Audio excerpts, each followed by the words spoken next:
देखो भाई, coordinate geometry में जो एक प्रॉब्लम होता है बेस्ड ऑन कॉलिनियर पॉइंट्स।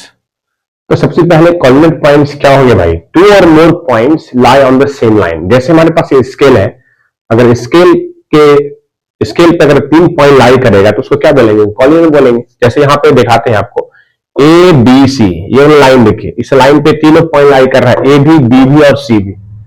तो ऐसे पॉइंट्स को क्या बोलेंगे? Collinear points. दूसरा एग्जांपल यहां पे बी देख लीजिए, ए यहां पे है, बी यहां और सी यहां। तो क्या एक लाइन तीनों से पास कर रही है? नहीं कर रही भाई, सिर्फ एसी से पास कर रही है। तो हमारा एबीसी कैसा होगा? Non collinear points. ठीक है। अब इसको है कि भाई मैथमेटिकली कैसे हम इसको प्रूव करेंगे भाई, या इसको कैसे समझेंगे? तो इसका कंडीशन क्या हो सकता है कि जैसे हमारे पास 3 पॉइंट स्पेस में ए बी सी, ऐसे आपको दे दिया जाए तीनों का कोऑर्डिनेट, इसका x1 है, इसका y1, बी का भाई x2 y2, सी का x3 और ये y3। तो कंडीशन नंबर 1 क्या होगा भाई? अगर मान के चलिए कि तीनों का डिस्टेंस, फॉर्मूला से आपने डिस्टेंस निकाला, ए बी निकाला, ए सी निकाला और बी सी निकाला। यहां पे मान के चलिए कि ए सी और बी सी हमारा शॉर्टेस्ट डिस्टेंस है। ठीक है, दोनों शॉर्टेस्ट डिस्टेंस निकालेंगे और जो एक लॉन्गेस्ट डिस्टेंस होगा, सबसे बड़ा वाला जो लेंथ होगा, अगर दोनों छोटा का डिस्टेंस जोड़ करके अगर ये बड़ा वाला के बराबर आ जाए, इसका मतलब ये क्या है? कॉलिनियर है। तो क्या कीजिएगा? ए सी प्लस बी सी बराबर ए बी। इसका अगर ऐसा आ जाता है, अगर बराबर आ जाए, दो छोटा डिस्टेंस बराबर एक बड़ा डिस्टेंस, तो उसको क्या बोलेंगे? कि एबीसी कॉलिनियर है। अगर इनकेस नहीं आता है, जैसे यहां पे आप देखिए, इसमें क्या हो रहा है कि एसी निकाला, बीसी, दोनों शॉर्टेस्ट डिस्टेंस है, और ये बड़ा वाला एक निकाला, इसके बराबर नहीं आ रहा है, तो इसका मतलब ये पॉइंट्स क्या है? Non collinear points.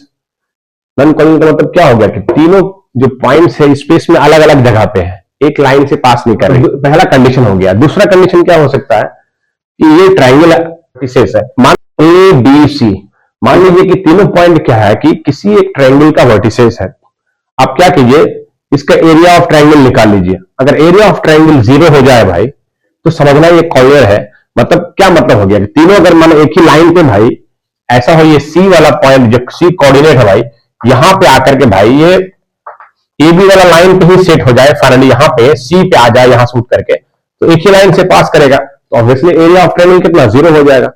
तो अगर इनकेस एरिया ऑफ ट्रायंगल 0 होता है 3 वर्टिसेस के यूज से भाई, तो इस केस में भी क्या होगा? हमारे पॉइंट्स क्या? कॉलिनियर पॉइंट्स होंगे। अब उसी का भाई दूसरा कंडीशन वाइस वर्सा क्या हो सकता है? अगर एरिया ऑफ ट्रायंगल 0 नहीं होगा, इसका मतलब वो कॉलिनियर नहीं है। तो हम भाई कोऑर्डिनेट ज्योमेट्री में कॉलिनियर और नॉन कॉलिनियर कैसे हम शो करेंगे? तो ये कंडीशन हो गया। तीनों पॉइंट्स के बाद से भाई 3 का डिस्टेंस निकालेंगे, 2 छोटा का डिस्टेंस का सम करेंगे और बड़ा वाले के बराबर हो जाएगा। उसी तरह से भाई यहाँ पे एरिया ऑफ ट्रायंगल अगर 0 हो गया तो कॉलिनियर हो जाएगा, एरिया ऑफ ट्रायंगल 0 नहीं होगा तो नॉन कॉलिनियर। तो इसके बेसिस पे बहुत सारे क्वेश्चन बन सकते हैं। इस तरह से भाई हम कोऑर्डिनेट ज्योमेट्री का जो प्रॉब्लम होगा कॉलिनियर पॉइंट्स के बेसिस पे हम लोग निकाल सकते हैं। ठीक है ना? बाकी हम और भी सवाल के साथ आपके साथ आएंगे। चलिए ठीक है, धन्यवाद। चलो भाई, बंद करो।